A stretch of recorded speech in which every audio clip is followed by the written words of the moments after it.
Good morning, friends. Namaskar.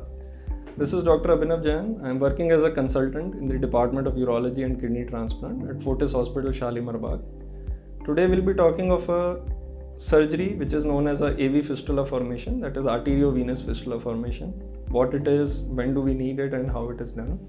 So, if you are having kidney failure, if your GFR is dropped below 15 and you have been advised for a dialysis or transplant, that is renal replacement therapy, and if you do not have a suitable donor, so we can consider the formation of an AV fistula. So what is an AV fistula? So normally we do it at the level of wrist or at the level of elbow. It is a small surgical procedure wherein we will join a vein with an artery, and this is done under local anesthesia, and it's a daycare procedure mostly covered by all the insurances. And this procedure ensures that normally the veins, which are very small, very thin in caliber, and these veins are not suitable for dialysis. So when we connect them to an artery, these veins will dilate and their blood flow will increase. So as in around 1 month time, these veins will become so much engorged that these can be used for dialysis.